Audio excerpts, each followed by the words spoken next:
안녕하세요. 본부에서 봉직하고 있는 녹사장 이용욱 수호사입니다. 권력층의 비리, 재력가들의 범죄를 소재로 한 영화가 최근 몇 년 동안 부쩍 많아졌습니다. 서슴없이 범죄를 저지르고 그들이 가진 힘으로 아무런 처벌도 받지 않고 살아가는 이야기가 나오죠. 이런 모습들은 비단 영화뿐만 아니라 뉴스를 통해서도 등장하기도 하는데요. 그야말로 영화 같은 현실 속에서 우리는 살아가고 있습니다. 대부분의 사람들은 공정한 사회에서 성실하게 일하고 서로를 신뢰하며 살아가기를 희망하는데요. 그에 반해 어떤 사람들은 자신의 욕망을 위해 법망만 피하면 된다는 생각으로 살아가기도 합니다. 자신과 가족만 잘 살면 된다는 생각, 옳고 그름은 개의치 않고 법적으로 문제만 없으면 된다는 이러한 가치관은 선하게 살고자 하는 대부분의 사람들에게 직간접적으로 피해를 주기도 합니다. 지도층이나 사회에 영향력이 큰 사람일수록 그 피해는 클 수밖에 없겠죠. 우리 사회는 법치주의에 의해 죄를 짓는 사람에게는 벌을 내림으로써 질서를 유지하고 있습니다. 하지만 법망을 요리조리 피해가는 사람들에겐 별무 소용일 뿐입니다. 아이러니하게도 많이 배우고 똑똑한 사람일수록 이런 경향이 커지는데요. 우리 사회의 기초가 되는 교육, 인성을 바로 세울 수 있는 참 교육의 역할에 대해 생각하게 됩니다. 도전 속에는 우리 사회를 바르고 건강하게 만들 수 있는 증산상제님과 태모 고수부님의 금과 옥조와 같은 가르침들로 가득한데요. 창생이 큰 죄를 지으면 천벌을 받고 작은 죄를 지으면 신벌 혹은 인벌을 받느니라. 죄와 벌에 대한 상제님의 말씀입니다. 사람이 살면서 짓는 대부분의 죄는 재판을 받고 인벌을 받게 되죠. 하지만 법망을 피해서 처벌을 받지 않았다 하더라도 큰 죄는 천벌을 받고 작은 죄는 신벌을 받습니다. 죄를 짓고는 못 산다고 하신 상제님의 말씀을 읽어보겠습니다. 사람이 죄를 짓고는 못 사느니라. 선천에는 죄를 지어도 3대가 물러나면 받았으나 현세에는 그 당대로 받느니라. 죄악이 소멸되는 곳에 행복이 일어나니 너희는 모든 죄를 나에게 충심으로 구하라. 내가 일일이 사하여 주리라. 옛말에 적덕지가의 필유 여경이요 적악지가의 필유 여왕이라고 하였는데요. 덕을 쌓은 집안에 반드시 경사스러운 일이 있고 악을 쌓은 집안에 반드시 재앙이 있다는 의미입니다. 그동안의 역사 속에서는 죄를 지으면 그 대가를 3대가 물러나면 받았다고 하신 상제님의 이 말씀을 보면 이러한 옛사람의 말은 틀림없는 사실입니다. 하지만 지금 세상에서는 죄의 대가를 당대에 받는다고 합니다. 행복한 삶을 소원한다면 죄악이 소멸되는 곳에 행복이 이른다 하신 이 상제님의 말씀을 명심하여야 하겠죠. 그런데 어떤 분들은 당대의 죄값을 받는다는 이 말씀에 의문을 표하기도 합니다.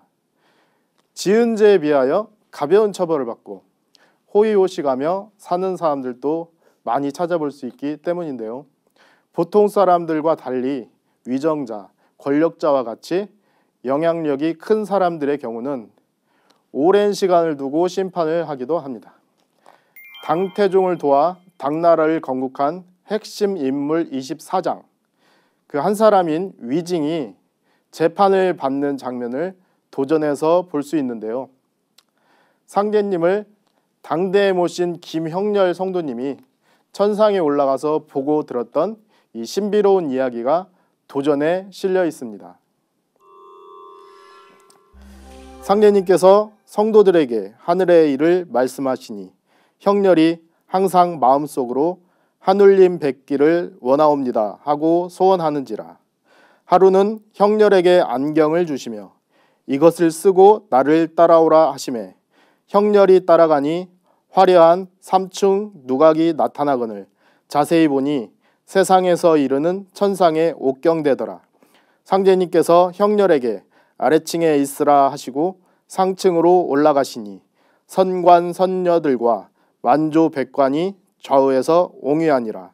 상제님께서 좌정하신 후에 백관에게 명하시기를 위증을 데려오라 하시고 대령한 위증을 꾸짖어 말씀하시기를 너는 무슨 일로 두 마음을 품고 낮에는 당태종을 섬기고 밤에는 옥황상제를 섬겼느냐 하시니 위증이 크게 사죄하는지라. 형렬이 이 광경을 본 뒤로 성도들에게 말하기를 우리 선생님이 바로 하늘님이시라 하니라. 이후로 성도들은 상제님께서 공사 시에 늘 뇌성병력과 풍운조화를 뜻대로 쓰시는 것을 보고 증상께서 곧 하느님이심을 깨닫게 되니 인간으로 오신 인존 천주님이 틀림없다고 생각하니라. 김영렬 성도님은 상제님을 모시면서도 상제님이 참 하느님이란 사실을 미처 깨닫지 못하고 있었죠. 상제님께서 하늘의 일을 말씀하실 때마다 하늘님 뵙기를 원하옵니다 라고 소원하는데요. 이에 상제님께서 김영렬 성도를 천상에 데리고 올라갑니다. 천상 옥경대에서 상제님은 위증을 불러오게 하셔 지난날의 잘못을 질책하시는데요. 이를 지켜본 김영렬 성도님은 강증산 상제님이야말로 바로 자신이 뵙기를 소원하던 하늘님이라는 것을 깨닫게 되죠. 이때 상제님께서 위증을 불러 말씀하신 내용이 너는 무슨 일로 두 마음을 품고 낮에는 당태종을 섬기고 밤에는 옥황상제를 섬겼느냐 하는 것인데요. 제가 아는 도생님에게 위증이 낮에는 당태종을 섬기고 밤에는 상제님을 섬기는 것이 왜 잘못된 것인지 질문을 받은 적이 있습니다. 위증은 24장 중에서도 핵심이 되는 인물이죠. 당태종은 위증이 죽었을 때 거울 하나를 잃었다고 할 정도로 충직하고 절개가 굳은 충신이었는데요. 그의 잘못은 무엇일까요? 저는 질문을 했던 도생님께 황제 문화에 대해 설명을 해주었습니다. 옥황상제는 천상 옥경에 계시는 하느님을 뜻합니다. 옥황상제의 황자와 제자를 딴 황제는 무슨 뜻일까요? 임금 황자는 흰백자가 임금 왕자 위에 있는 글자입니다. 이 두 글자가 합해져 제왕을 뜻하는 황자가 되는데요. 이온봉 박사의 아시아 이상주의에는 황은 제왕을 뜻하는 한국어 단어에서 유래하였다. 흰색 혹은 한국인을 의미하는 백이 왕 위에 있다. 한국의 제가 흰옷을 입고 왕들과 많은 나라를 다스렸으므로 한국인들은 왕들 위에서 지배하는 분을 가리키기 위해 황을 제의 뜻으로 사용했다. 이렇게 설명하고 있습니다. 자, 그렇다면 제는 무슨 뜻인가요? 임금 제자로 많이 알고 있는 이 글자는 본래 하느님을 뜻하는 글자입니다. 하느님은 인간 세상을 비롯한 온 우주를 다스리시는 우주의 절대자인데요. 그런 하느님, 즉 상제님을 대행해서 인간 세상을 다스리는 분이 황제입니다. 그래서 똑같이 하느님 제자를 쓰는 것입니다. 황제의 다른 말이 천자인데요. 천자는 천재지자의 준말이죠. 하느님의 아들을 의미합니다. 한마디로 황제는 하느님의 대행자를 뜻합니다. 하느님을 대행해서 하느님의 뜻대로 인간 세상을 다스리려면 황제는 하느님과 영적으로 소통이 가능해야 될 것입니다. 하지만 인류 역사가 지속됨에 따라 인간의 영성은 점점 어두워지고 종교 지도자와 정치 지도자가 갈리게 되죠. 이에 대해 상제님은 말씀하십니다. 선천의 도정이 문왕과 무왕에서 그쳤느니라. 옛적에는 신성이 하늘의 뜻을 이어 바탕을 세우매 성웅이 겸비하여 정치와 교화를 통제 관장하였으나 중고 이래로 성과 웅이 바탕을 달리하여 정치와 교화가 갈렸으므로 마침내 여러 가지로 분파되어 진법을 보지 못하였느니라. 이렇게 밝혀주시는데요. 이 말씀은 정치 지도자가 하느님의 뜻이 아니라 인간의 의지로 나라를 다스리게 되었다는 것을 알게 해줍니다. 언제부턴가 정치 지도자가 상제님의 대행자로서 나라를 다스리던 시절을 잊게 된 것입니다. 위증 또한 마찬가지였습니다. 위증은 상제님과 황제를 함께 일체로 받들지 못하였습니다. 너는 무슨 일로 두 마음을 품고 낮에는 당태종을 섬기고 밤에는 옥황상제를 섬겼느냐. 상제님의 꾸짖음에 위증은 크게 사죄하는데요. 상제님에 대한 잘못된 인식으로 1000년이 넘는 세월 동안 그 잘못을 심판받은 이야기를 전해드렸습니다. 비뚤어진 상제관은 잘못이라는 것을 알려주는 사례이죠. 사람이라면 누구나 크고 작은 잘못과 허물을 안고 살아갑니다. 너희는 모든 죄를 나에게 충심으로 구하라. 내가 일일이 사하여 주리라. 어쩔 수 없이 죄를 지은 경우라면 상제님 태모님 전에 참회를 통해 용서를 받을 수도 있습니다. 하지만 획죄어천이면 무소도여라. 하늘에 죄를 짓는 경우라면 빌 곳이 없겠죠. 하늘에 짓는 죄는 어떤 경우일까요? 도전 속에는 상제님께서 이등방문을 폐하시는 내용이 나오는데요.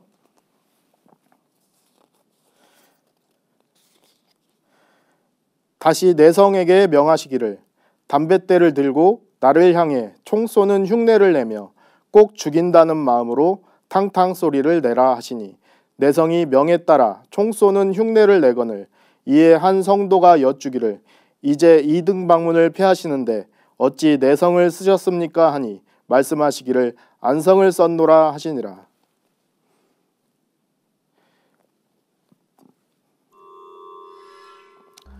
이등방문은 일본 제국주의의 수장이죠.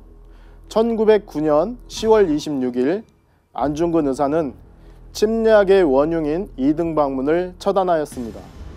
우리나라 사람 입장에서는 쾌거이지만 일본인 입장에서는 비보일 것입니다.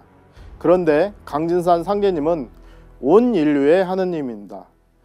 일본인이나 한국인이나 똑같은 하느님의 자녀인 것이죠. 그렇다면 하느님 입장에서 일본이 한국을 침략했다는 이유만으로 이등방문을 처단해야 할까요? 만약 그렇다면 다른 모든 침략국의 지도자들도 마찬가지로 똑같이 벌해야 하지 않을까요? 이등방문의 죄는 무엇일까요? 이등방문은 조선을 영구히 말살하고자 한민족의 역사를 말살하고 식민사관을 만들어낸 수장입니다. 민족문화를 말살하는 것은 당시 제국주의 침략국가들의 전략이었죠. 하지만 그가 말살한 한민족의 상고사는 한민족만의 역사가 아닌 전 인류의 역사이자 하느님의 역사입니다. 상고시대로부터 상제님과 천지신명을 받들어 온 한민족, 그 역사와 문화를 말살함으로써 이등방문은 상제님의 역사와 문화를 말살한 것입니다. 이등방문은 다른 누구도 아닌 상제님께 큰 죄를 지은 것입니다.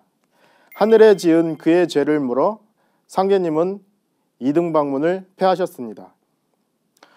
정말 하늘에 죄를 짓는 일은 없어야겠죠. 이등방문과 같은 특수한 경우뿐만 아니라 우리 주변에서도 하늘에 죄를 짓는 사람들을 찾아볼 수 있는데요. 다음 선생님의 말씀을 통해 알아보겠습니다. 세상 사람이 다 하고 싶어도 법을 몰라서 못하느니라. 이제 각교 두목들이 저의 가족 살릴 방법도 없으면서 살고 잘 된다는 말을 하며 남을 속이니 어찌 잘 되기를 바라리요. 공자가 알고 하였으나 원망자가 있고 석가가 알고 하였으나 원억의 고를 풀지 못하였거늘 하물며 저도 모르는 놈이 세간에 사람을 모으는 것은 저 죽을 땅을 제가 파는 일이니라. 천하의 무서운 죄는 저도 모르는 놈이 남을 모아 수하 중에 넣는 것이니 그 죄가 제일 크니라. 근본을 모르는 종교 지도자들이 그럴듯한 괴담과 정신을 마비시키는 이론으로 순진하고 착하기만 한 많은 사람들을 현혹시키는 것을 경계하는 말씀입니다. 재물을 탐하고 가정 파탄을 내는 것을 넘어서서 하늘에 큰 죄를 짓는 행위이기 때문입니다. 세상 사람들을 현혹시켜 수하에 사람을 모으고 있는 잘못된 지도자들, 그들은 하늘에 죄를 지어 빌 곳이 없는 것입니다. 지금까지 창생이 큰 죄를 지으면 천벌을 받고 작은 죄를 지으면 신벌 혹은 인벌을 받느니라고 하신 상제님의 말씀을 바탕으로 하늘에 지은 죄는 구체적으로 어떤 사례가 있는지 말씀드렸습니다. 하느님의 역사를 말살한 침략자, 하느님에 대해 잘 알지 못하는 종교 지도자들에 대해 살펴보았는데요. 지금은 천지의 여름과 가을이 바뀌는 시간대입니다. 이때를 살아가는 우리가 꼭 준비해야 되는 것은 무엇일까요? 현재를 살아가는 우리 모두는 하늘의 때를 알아야 합니다. 죄라는 글자는 넉사자와 안일비자의 합성어인데요. 옛사람들은 죄라는 글자를 사실을 부정하여 잘못되는 것으로 말하였습니다. 그렇기 때문에 우리가 사는 지금은 어느 때인가? 천지의 봄, 여름, 가을, 겨울, 우주 일련을 제대로 아는 것은 너무도 중요합니다. 그것은 진리의 근본을 아는 것입니다. 내가 천지를 주재하여 다스리되 생장염장의 이치를 쓰나니 이것을 일러 무의이하라 하느니라. 상제님께서 천지를 주재하여 다스리는 이치를 생장염장으로 말씀해 주셨는데요. 생장염장은 사계절의 시간대 정신으로서 우주 변화 질서의 근본입니다. 그러므로 우주 일련을 공부하는 것이야말로 진리의 근본을 깨우치는 것입니다. 모든 사람들이 진리의 근본, 나의 근본, 내 생명의 근본을 바로 세우기를 바라면서 태모님의 말씀과 함께 이 시간을 마치겠습니다. 9일에 태모님께서 고찬홍과 전준엽 등 여러 성도들에게 일러 말씀하시기를 세상 사람이 죄 없는 자가 없어 모두 제 죄에 제가 죽게 되었으니 내가 이제 천하 사람의 죄를 대신하여 건지리라 하시고 청수 한 그릇을 떠놓고 그 앞에 바둑판을 놓으신 뒤에 담뱃대로 바둑판을 치시며 성도들에게 태울 줄을 읽게 하시더니 잠시 후 태모님께서 문득 정신을 잃고 쓰러지시니라. 한나절 동안이나 기절하셨다가 깨어나시어 성도들에게 명하시기를 밖에 나가 하늘을 보라 하시므로 모두 나가보니 한 잔업이나 되는 검은 구름이 하늘 남쪽으로부터 북쪽까지 길게 뻗쳐 있더라. 하루는 태모님께서 성도들에게 말씀하시기를 죄가 없어도 있는 것 같이 좀 빌어라 이놈들아 하시고 천지의 죄를 빌려면 빌 곳이 워낙 멀어서 힘이 드니 가까이 있는 나에게 빌어라 하시니라. 감사합니다.